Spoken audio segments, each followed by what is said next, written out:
Good morning, champions. This is Professor Aswaran from Government College of Technology. I am my technical champion Chandru along with me. என்ன இன்னைக்கு என்ன பார்க்க போறோம்னா steam டர்பைனோட பேசிக் பிரின்சிபிளை நம்ம ஆழமா புரிஞ்சுக்க போறோம். இப்ப டர்பைன் அப்படினா என்ன? Steam turbine. டர்பைன் அப்படினா என்ன? டர்பைன்னா ஒர்க் ப்ரொடியூசிங் டிவைஸ். நமக்காக ஒர்க் ப்ரொடியூஸ் பண்ற வேலை செய்யற வேலைக்காரனா யாரு? டர்பைன். டர்பைன் வேலைக்காரனா நம்ம வந்து டர்பைன் அப்படின்னா நமக்காக வேலை செய்யும், நம்ம வேலை செஞ்சு கொடுக்கும் ஒர்க் ப்ரொடியூசிங் டிவைஸ். சரி, இப்போ ஸ்டீம் டர்பைன் என்ன பண்ணுதுங்க? Steam turbine internal energy is converted into mechanical work by converting steam into kinetic energy of jet in stationary or moving nozzles. So நம்ம கிட்ட இன்டர்னல் எனர்ஜி இருக்கும், சூடாக இருக்கும், அந்த ஸ்டீம் வந்து அப்படியே ஒர்க் ஆகும். எப்படின்னா அந்த ஸ்டீம் வந்து converting steam into kinetic energy of jet. So அதை கைனடிக் எனர்ஜியாக மாற்றி ஒருத்தன் சில்லுன்னு இருக்கவன் வந்து நல்லமாக ஓடுவான், பின்னாடி ஒரு 10 வச்சு வச்சுக்கேன் குடுக்குன்னு ஓடுவான், தெரிச்சு ஓடுவான்ல, அப்போ கைனடிக் எனர்ஜி அதிகமாகும். அப்போ அது நாசிலில் ஸ்டேஷனரி மூவிங் நாசிலில் போகும்போது அது வேலையாக நமக்கு கிடைக்குது அப்படின்றாங்க. ஸோ அது மட்டும் இல்லாமல் இந்த மூவிங் வேவ்ஸில் இந்த ஜெட்டு போகும்போது டைரக்ஷன் ஆஃப் மோஷன் வந்து அப்படியே மாறிக்கிட்டே இருக்கும், டக் டக் டக் டக்குன்னு மூவிங் போகும்போது சுற்றிக்கிட்டே இருக்குது. இது ரெண்டு தான் வந்து நமக்கு வேலை கிடைக்குது.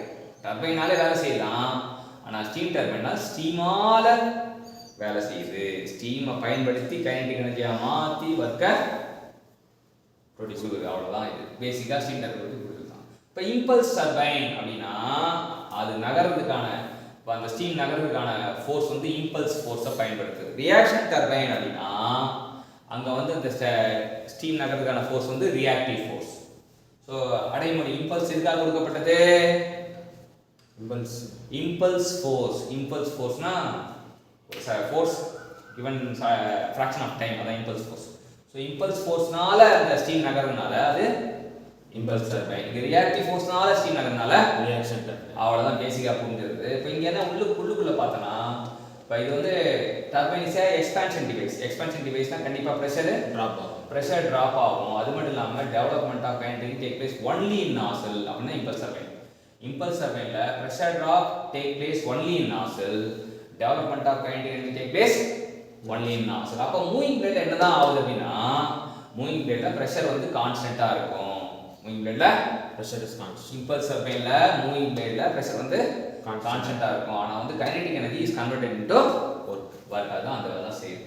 ஸோ இது இம்பல்ஸ் டர்பைனை பத்தி புரிஞ்சுக்கிட்டோமா? இம்பல்ஸ் டர்பைன் என்ன பண்ணுது? இம்பல்ஸ் டர்பைன் வந்து கைனடிக் எனர்ஜி வந்து ஃபர்ஸ்ட் பாயிண்ட் பிரஷர் டிராப் ஆகும். பிரஷர் ஏன் டிராப் ஆகுது? டர்பைன் வந்து எக்ஸ்பான்ஷன் பாஸ்னா பிரஷர் டிராப் ஆகுது. அது மட்டும் இல்லாம development of kinetic energy takes place only in nozzle. நாசில்ல மட்டும் தான் அந்த கைனடிக் எனர்ஜி வந்து உருவாகுது. அந்த உருவான கைனடிக் எனர்ஜி தான் கொண்டு போய் எங்க கொடுக்குறோம்? ஒர்க்கா மூவிங் பிளேட்ல கொடுக்குறோம். மூவிங் பிளேட் என்ன பண்ணுது? ஒர்க்கா மாத்துது. இதுதான் basic principle of impulse turbine. Reaction turbine என்ன பண்ணுது? Part of kinetic energy conversion stationary nozzle, remainder kinetic energy conversion by pressure drop moving.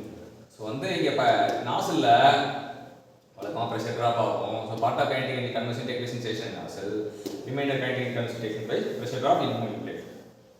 என்ன தெரிஞ்சுக்கிட்டோம்னா இன்னைக்கு முக்கியமான 3 கான்செப்ட் கற்றுக்கிட்டோம். டர்பைன் என்ன பண்ணும்? டர்பைன் வந்து எக்ஸ்பான்ஷன் டிவைஸ். ரெண்டாவது ஸ்டீம் டர்பைன் என்ன பண்ணும்? அந்த ஸ்டீம் எனர்ஜியை கைனடிக் எனர்ஜியாக மாற்றி ஒர்க் கொடுக்குது. அது ஸ்டீம் டர்பைனோட பிரின்சிபல்.